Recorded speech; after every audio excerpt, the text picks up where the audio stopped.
जून 2026 में हुए UGC net examination में कौन-कौन से वो स्टूडेंट्स हैं जिनको एनटीए की तरफ से ग्रेस मार्क्स मिलने वाले हैं, इस पर आज हम लोग डिस्कशन करने वाले हैं। मैक्सिमम स्टूडेंट्स जब से एग्जाम देकर आए हैं, वो बस यही पूछ रहे हैं कि मैम पेपर 1 में कितने ग्रेस मार्क्स मिलेंगे, पेपर 2 में कितने ग्रेस मार्क्स मिलेंगे और क्या उसका प्रोसेस रहता है। तो सबसे पहले स्टूडेंट्स मैं आपको कुछ एक प्रोसेस बता देती हूँ कि कौन-कौन से स्टूडेंट्स को ग्रेस मार्क्स मिलते हैं। तो एनटी की तरफ से डिफाइन किया गया पहला ग्रेस मार्क्स का रूल ये होता है कि स्टूडेंट्स अगर एनटीए से आपका जो क्वेश्चन पेपर है उसके क्वेश्चन में कोई मिस्टेक हो गई हो, तो ऐसे केस में आप लोगों को ग्रेस मार्क्स दिए जाते हैं। ठीक है, मान लो एनटी ने क्वेश्चन प्रिंट किया है लेकिन उसमें कोई सिंबल मिस हो चुका है, कोई लेटर मिस हो चुका है या टाइपिंग मिस्टेक हो चुकी है, तो ऐसे केस में उन स्टूडेंट्स को ग्रेस मार्क्स मिलेंगे। लेकिन इसमें भी कौन-कौन से स्टूडेंट्स को ग्रेस मार्क्स मिलेंगे, उस पे भी अलग रूल है जिसको मैं आगे चल के बताऊँगी। दूसरी कंडीशन ये होती है कि एनटीए ने जैसे एक क्वेश्चन डिफाइन किया, मान लीजिए क्वेश्चन बिल्कुल सही लिखा हुआ है, आपको बिल्कुल उसका आंसर पता है, आप श्योर हो, लेकिन गिवन 4 ऑप्शंस में से कहीं पर भी आपको वो ऑप्शन देखने को नहीं मिल रहा है और एनटीए को भी बाद में ये चीज़ रियलाइज़ हो रही है कि भाई क्वेश्चन बिल्कुल सही था, लेकिन जो सही आंसर होना चाहिए था वो ऑप्शन में लिखा ही नहीं है। तो ये दूसरी कंडीशन होती है जिसमें कि स्टूडेंट्स को ग्रेस मार्क्स मिलते हैं। अब सवाल ये उठता है कि हमें कैसे पता चलेगा कि हमें कितने ग्रेस मार्क्स मिल रहे हैं। ये इसके आगे की जो नेक्स्ट कंडीशन है उस पर भी हम बढ़ते हैं, लेकिन साथ में आपको बता दूं कि दिसंबर 2026 एग्जामिनेशन में अगर आपका टारगेट जीआरएफ क्वालिफाई करना है तो आप सभी की प्रिपरेशन आसान बनाने के लिए 6 जुलाई से हमारा नया लाइव बैच स्टार्ट हो रहा है। बैचेस बिल्कुल लाइव रहेंगे, डेली लाइव क्लासेस के साथ पेपर से पहले आपका पूरा सिलेबस तो कवर करवाएंगे ही, साथ ही जून 2026 के पीवाईक्यूज भी आपको प्रैक्टिस करवाएँगे।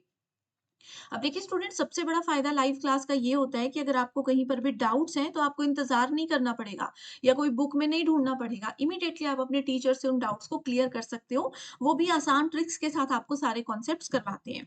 रिवीजन के लिए वीकली मॉक टेस्ट है, full syllabus question bank and notes आपको दे रहे हैं जिसमें से कि एज इट इज सवाल भी देखने को मिल सकते हैं। आप सभी स्टूडेंट्स इस कोर्स को ज्वाइन करने के लिए ग्लोबल ऑनलाइन ऐप को डाउनलोड कर लीजिए।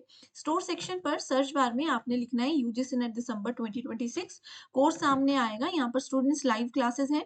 लाइव क्लासेस को बाद में भी आप अपने हिसाब से, अपने समय के हिसाब से रिवीजन के लिए देख सकते हो। आप देखिए यहाँ पर रिसेंटली हमने जनवरी 2026 के पीवाईक्यूज भी आपको प्रैक्टिस करवाए हैं।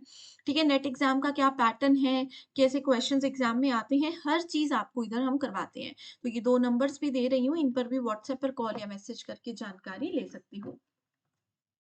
अब जैसे कि हम बात कर रहे थे कि ग्रेस मार्क्स की क्या कंडीशन होती है, तो 2 कंडीशंस आपको मैंने बताई हैं। लेकिन स्टूडेंट्स, ये 2 कंडीशन सैटिस्फाई होने से सभी स्टूडेंट्स को ग्रेस मार्क्स नहीं मिलते हैं। देखिए, कुछ स्टूडेंट्स ऐसे होते हैं ना जिनको पता चल चुका है कि क्वेश्चन में कोई मिस्टेक है, तो वो क्या करते हैं, उस क्वेश्चन को अटेम्प्ट नहीं करते हैं। और कुछ स्टूडेंट्स ऐसे होते हैं जिनको पता है क्वेश्चन में मिस्टेक है, बट वो फिर भी क्वेश्चन को अटेम्प्ट करके आते हैं। तो अगर आपने गलती होने के बावजूद भी उस क्वेश्चन को अटेम्प्ट किया है, तो ही आप लोगों को उसके ग्रेस मार्क्स मिलेंगे। लेकिन अगर आपने उसके ऑप्शन गलत समझकर अटेम्प्ट ही नहीं किया है, क्वेश्चन छोड़ ही दिया है, तो फिर आप लोगों को उस क्वेश्चन के ग्रेस मार्क्स बिल्कुल भी नहीं मिलेंगे। एंड सबसे अच्छी बात ये है आप लोगों के लिए कि हर एक पेपर में, हर एक शिफ्ट में पेपर 1 एंड पेपर 2 मिला करके लगभग 3 से 5 क्वेश्चंस ऐसे होते ही हैं, जिसमें कि स्टूडेंट्स को ग्रेस मार्क्स मिलते ही मिलते हैं। ठीक है? तो ये एक बहुत बड़ा इम्पोर्टेंट पॉइंट है कि किन-किन स्टूडेंट्स को मिलेंगे। बाकी अभी देखिए 1-2 दिन में जो है हमारी प्रोविज़नल आंसर की भी रिलीज़ होने वाली है। तो प्रोविज़नल आंसर की ही हमें बताएगी कि हमारे पेपर 1 में एंड पेपर 2 में कौन-कौन से वो क्वेश्चन्स हैं जिस पे ग्रेस मार्क्स मिलने का चांस है। बट इतना मानकर चलिए कि 3 से 5 क्वेश्चन्स ऐसे होते ही हैं जिनमें कि ग्रेस मार्क्स मिलते हैं। ठीक है? एक कंडीशन और भी होती है स्टूडेंट्स, उस कंडीशन में क्या रहता है कि देखिए जैसे कोई एक क्वेश्चन है जिसका आंसर ए भी सही है, आंसर बी भी सही है। आप ए करके आ गए हो, किसी और ने बी किया है। तो ऐसे केस में ए और बी अगर दोनों आंसर सही है, तो किसी भी ऑप्शन को आपने अटेम्प्ट किया है, आपको नंबर मिलेंगे ही मिलेंगे।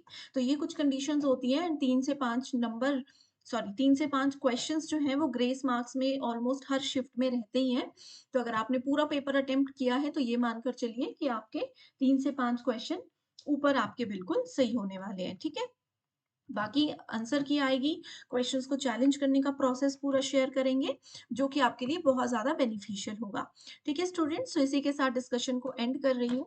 उम्मीद करती हूँ जो भी आपके डाउट्स थे वो क्लियर हो गए हैं एंड प्रोविज़नल आंसर की आने पे मैं पूरी लिस्ट आपको बताऊँगी कि किन-किन क्वेश्चंस को चैलेंज करना है और किन-किन क्वेश्चंस के हमको ग्रेस मार्क्स मिलने वाले हैं।